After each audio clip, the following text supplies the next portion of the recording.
on pourrait dire on fait l'amour avec chaque personne, ça dépend de la connexion qu'on a avec la personne et l'énergie que tu mets. On peut avoir différents types d'actes, que ce soit doux ou un peu plus brutal, et pour autant que ce soit faire l'amour. On peut parfois avoir une éjaculation sans vraiment avoir un orgasme parce que on est moins dans le truc ou on est moins dans le moment. À l'inverse, on peut vraiment ressentir quelque chose de très très fort pendant un court instant sans qu'il y ait d'éjaculation. Rien que le fait de parler avec la personne, en fait, en amont ou pendant, même, on s'en fout, ne pas se forcer. Genre s'il y a une hésitation ou quoi, c'est qu'il n'y a pas d'hésitation, faut pas. Prendre soin entre guillemets de sa première fois quand c'est possible, de faire vraiment attention de ne pas le faire sous la contrainte. Ça peut vite créer des traumatismes, ça peut être très très problématique après pour la suite. Les débriefs après, qu'est-ce qui t'a le plus plu? Parce que des fois on sait pas faire, il n'y a pas vraiment de manuel, surtout je trouve sur la femme. Certaines femmes et beaucoup galèrent avec leur propre corps. Une personne qui ne connaît pas ce corps-là, c'est encore plus compliqué. Souvent il y a un côté honteux à ça, alors qu'en fait on fait tous la même chose au même moment mais personne n'en parle. En vrai on pourrait en parler plus librement.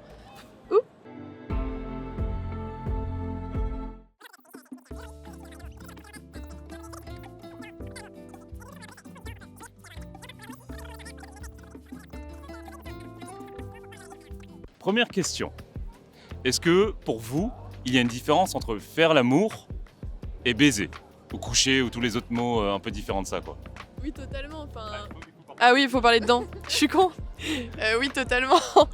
Faire l'amour, il y a le côté où tu mets des sentiments et c'est avec une personne.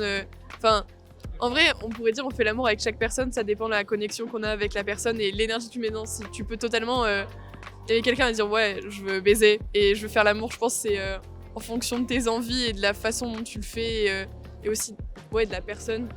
Souvent, si tu as des sentiments pour elle et que tu l'aimes, tu fais l'amour, quel que soit l'acte ou quoi. C'est vraiment une connexion de deux personnes. Donc en vrai, c'est hyper Non, mais c'est intéressant parce que j'ai l'impression que dans ce que tu as dit, déjà il y a une distinction dans l'acte lui-même. Est-ce que du coup, ça se matérialise, ça se concrétise par une différence dans l'acte lui-même, le fait de baiser ou de faire l'amour?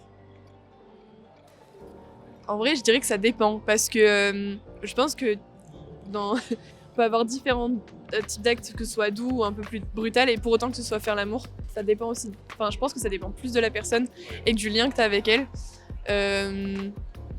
Mais comme tu fais un truc très doux avec une personne et que ce soit baiser, en vrai, je pense que c'est quand même plus lié à l'attachement et à la connexion avec l'autre personne. C'est intéressant, tu as dit le mot brutal. Et j'ai l'impression, hein, mais je peux me tromper. Non, mais c'est ok. J'ai l'impression que tu vois, les gens vont avoir tendance à associer faire l'amour à quelque chose de tendre et baiser à quelque chose de plus brutal. Mais pour toi, non. Ça, tu peux être brutal, être dans la brutalité, mais quand même faire l'amour. Oui, c'est ce que je disais, ça rejoint, je pense que c'est vraiment avec une personne, c'est le lien que tu as avec elle. Et si c'est c'est même pas forcément obligé que ce soit une personne que t'aimes, mais du moment où il y a des sentiments et en plus de l'amour, quelle que soit la forme que prend l'acte, ce sera toujours faire l'amour du moment que c'est un partage et que c'est ok des deux côtés. Quelle que soit l'intensité, entre guillemets, c'est un partage d'amour. Après, ça dépend aussi de ce que les gens aiment ou du mood dans lequel t'es en fonction du coup comment tu fais ta sexualité. Merci pour ton partage. Est-ce que quelqu'un d'autre veut répondre à la même question? Non, j'ai pas grand chose à rajouter. Je suis d'accord. Merci. Alors, deuxième question. Mais du coup, tu ne répondras pas en première, comme ça, ils pourront pas avoir la facilité de dire je suis d'accord. Est-ce que pour vous, il y a une différence entre jouir et avoir un orgasme?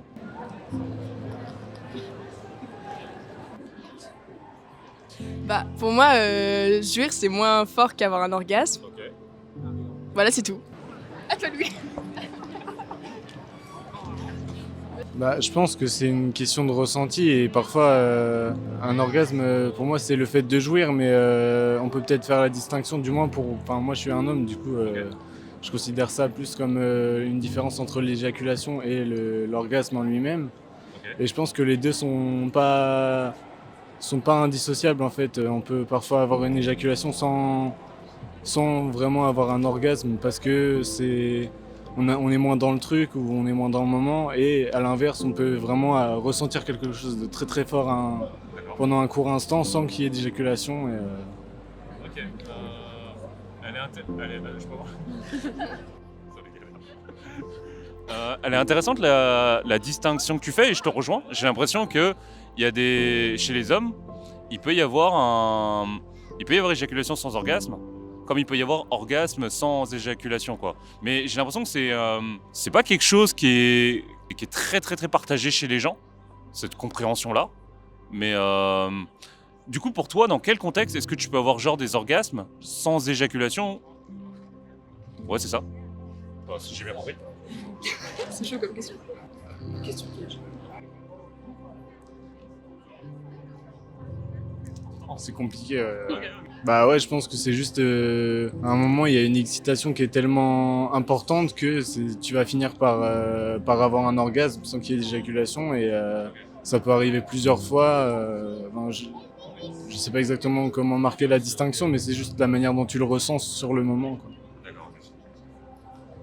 Est-ce que vous auriez un conseil à donner, une recommandation à faire aux personnes du même sexe que vous ou du sexe opposé pour améliorer leur sexualité? Quelque chose par exemple que vous ne saviez pas avant et qu'entre-temps vous avez pris conscience et que du coup bah, ça serait hyper intéressant de partager ça pour que les gens aient une sexualité plus épanouie. Je suis trop nulle. Sans parler de ça. Non, c'est même pas question de ça, c'est juste je sais pas poser des mots quoi, mais en mode de juste. Rien que le fait de parler avec la personne en fait. Ok. En amont ou pendant même, on s'en fout. La communication, ok. Ouais, la communication et ne pas se forcer. Et même, ouais, genre s'il y a une hésitation ou quoi, bah c'est qu'il n'y a pas d'hésitation, c'est que c'est faut pas. Je sais pas.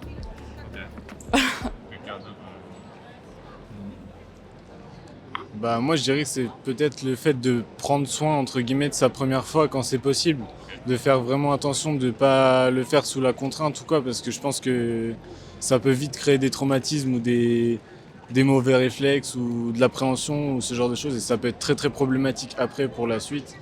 Donc vraiment prendre le temps de choisir, après c'est un discours qu'on entend beaucoup aujourd'hui et c'est très bien, mais vraiment prendre le temps de choisir la bonne personne, le bon moment, jamais se forcer, etc. Du coup, totalement les débriefs après. Je trouve que c'est hyper important, la communication tout le long, mais même d'en avoir discuté après en disant bah qu'est-ce qui t'a le plus plu, etc. C'était quoi ton ressenti par rapport à ça. Et même moi, un truc, je me suis dit putain, en fait ça m'a vachement aidé parce que des fois on sait pas faire. Enfin, il y a pas vraiment de manuel, surtout je trouve sur la femme. Déjà, certaines femmes et beaucoup galèrent avec leur propre corps. Donc je me dis, mais une personne qui ne connaît pas ce corps-là, enfin c'est encore plus compliqué. C'est pas inné, tu t'apprends pas.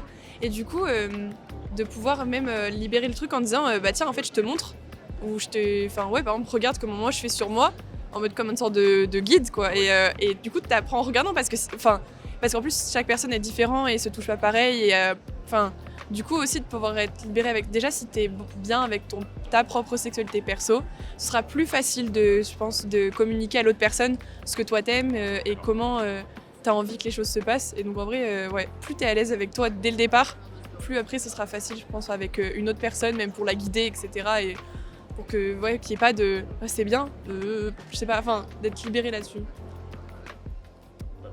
En fait, je trouve que c'est intéressant parce que, comme tu l'as dit, j'ai l'impression qu'il n'y a pas vraiment de guide. À l'école, en tout cas, on ne nous apprend pas vraiment ça. Soit on a la chance, on va dire, d'avoir des parents qui sont. Enfin, on n'a pas de gêne à discuter de ça avec eux ou que c'est OK de discuter.